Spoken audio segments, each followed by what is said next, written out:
ആകാശവാണി ജില്ലാ വൃത്താന്തം. ഇന്ന് ഇടുക്കി ജില്ല.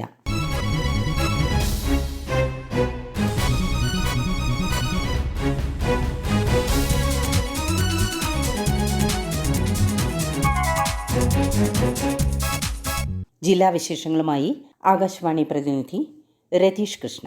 ഇതര സംസ്ഥാനക്കാരായ കുട്ടികളെ പഠന സാഹചര്യങ്ങളോട് പൊരുത്തപ്പെടാൻ സഹായിക്കുക എന്ന ലക്ഷ്യത്തിൽ ഇടുക്കിയിൽ 30 സ്പെഷ്യൽ ട്രെയിനിംഗ് സെന്ററുകൾ പ്രവർത്തനം തുടങ്ങി. തോട്ടം മേഖലയിലും നിർമ്മാണ മേഖലയിലും കുറഞ്ഞ കാലയളവിലേക്ക് മാത്രം എത്തി പണിയെടുക്കുന്ന ഉത്തരേന്ത്യൻ സംസ്ഥാനങ്ങളിൽ നിന്നുള്ള കുടുംബങ്ങളിലെ കുട്ടികൾക്കായാണ് സെന്ററുകൾ ആരംഭിച്ചിരിക്കുന്നത്. ഇതര സംസ്ഥാനക്കാരായ തൊഴിലാളികൾ കുറച്ചുനാൾ മാത്രം ഇവിടെ തങ്ങിയതിനു ശേഷം മടങ്ങുകയാണ് പതിവ്. ഇങ്ങനെയുള്ളവരുടെ കുട്ടികൾക്കാണ് സ്പെഷ്യൽ ട്രെയിനിംഗ് സെന്ററുകൾ സഹായകമാകുക. തൊഴിലാളികളുടെ ലയങ്ങൾക്കടുത്തായും മറ്റുമാണ് സെന്ററുകളുടെ പ്രവർത്തനം. സ്ഥിരമായി താമസിക്കുന്ന കുട്ടികൾക്ക് സ്കൂൾ വിദ്യാഭ്യാസവും ഉറപ്പാക്കുന്നുണ്ട്. പശ്ചിമ ബംഗാൾ, ബീഹാർ, ഒറീസ തുടങ്ങിയ സംസ്ഥാനങ്ങളിൽ നിന്നും നിരവധി കുട്ടികളാണ് ഇത്തരത്തിൽ ഇടുക്കിയിലുള്ളത്.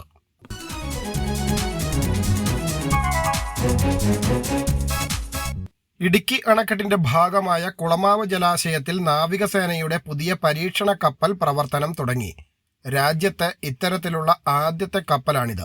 ഇന്ത്യൻ നാവികസേനയ്ക്കായി വികസിപ്പിച്ച അത്യാധുനിക സോണാർ സംവിധാനം, അതായത് വെള്ളത്തിനടിയിലെ വസ്തുക്കളുടെ ശബ്ദ തരംഗങ്ങൾ വിശകലനം ചെയ്യാനുള്ള വിവരശേഖരണമാണ് ഇവിടെ പ്രാവർത്തികമാക്കിയത്.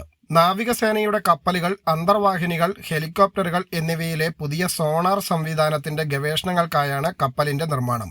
രാജ്യത്തിന്റെ വിവിധയിടങ്ങളിൽ നിർമ്മിച്ച പരീക്ഷണ കപ്പലിന്റെ ഭാഗങ്ങൾ കുളമാവിലെത്തിച്ച് സംയോജിപ്പിക്കുകയായിരുന്നു. 60 മീറ്റർ നീളവും 22 മീറ്റർ വീതിയുമാണ് ഇതിനുള്ളത്. ജലോപരിതലത്തിൽ പൊങ്ങിക്കിടക്കുന്ന ഒരു പ്ലാറ്റ്ഫോമും അന്തർവാഹിനി പോലെ വെള്ളത്തിൽ താഴ്ന്നു കിടക്കുന്ന മറ്റൊന്നുമാണ് പരീക്ഷണ കപ്പലിലെ പ്രധാന സജ്ജീകരണങ്ങൾ.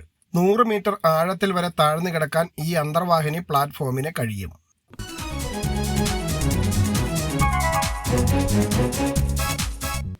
മുല്ലപ്പെരിയാർ അണക്കെട്ടിൽ സുപ്രീം കോടതി മേൽനോട്ട സമിതി സന്ദർശനം നടത്തി. സുപ്രീം കോടതി ഉത്തരവനുസരിച്ചുള്ള അണക്കെട്ടിലെ സുരക്ഷാ പരിശോധന വേഗത്തിൽ പൂർത്തിയാക്കണമെന്ന ആവശ്യം മേൽനോട്ട സമിതി യോഗത്തിൽ കേരളം ഉന്നയിച്ചു.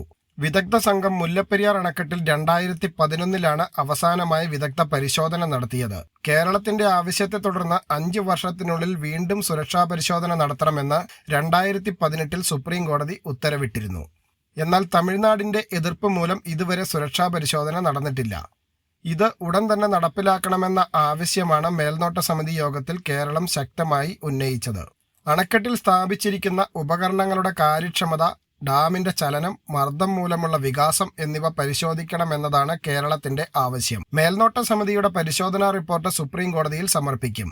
അണക്കെട്ടിലെത്തിയ മേൽനോട്ട സമിതി അംഗങ്ങൾ സ്പിൽവേയുടെ ഷട്ടറുകൾ ഉയർത്തി പരിശോധിച്ച ശേഷമാണ് മടങ്ങിയത്.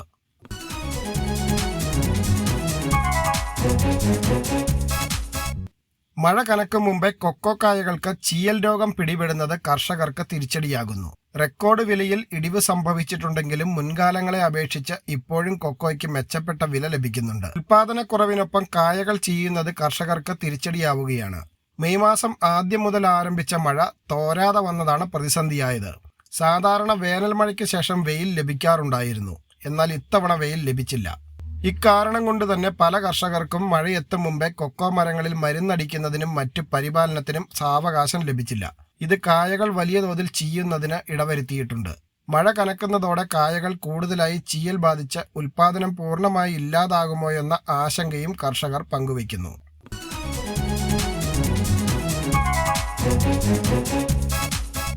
കാലാവസ്ഥാ വ്യതിയാനത്തെ തുടർന്ന് ഉൽപാദനം കുറഞ്ഞതോടെ മലയോര മേഖലകളിലെ കമ്പോളങ്ങളിൽ നാടൻ കുടംപുളി വില ഉയർന്നു. ഇടവിള എന്ന നിലയിൽ സംരക്ഷിക്കുന്ന പുളിമരത്തിൽ നിന്നും മികച്ച വരുമാനം ലഭിക്കുന്നതിന്റെ സന്തോഷത്തിലാണ് മലയോര മേഖലകളിലെ കർഷകർ. കടുത്ത വേനലും ഉഷ്ണതരംഗവും മൂലം പുളിയുടെ ഉൽപാദനം ഈ വർഷം കുത്തനെ ഇടിഞ്ഞിരുന്നു.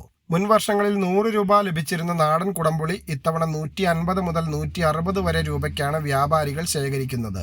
റീറ്റെയിലായി 1 കിലോ കുടംപുളി ലഭിക്കണമെങ്കിൽ ഗുണഭോക്താക്കൾ 300 രൂപ നൽകണം. നാടൻ പുളിക്ക് വില കൂടിയതോടെ കുടകിൽ നിന്നുള്ള വരവ് പുളി വിപണിയിൽ സജീവമാണ്. പുറമേ നിന്ന് കുറഞ്ഞ വിലയ്ക്ക് പുളി എത്തുന്നുണ്ടെങ്കിലും ഹൈറേഞ്ചിൽ ഉൽപ്പാദിപ്പിക്കുന്ന നാടൻ പുളിക്ക് ആവശ്യക്കാർ ഏറെയാണ്. ജില്ലാ വൃത്താന്തം സമാപിച്ചു.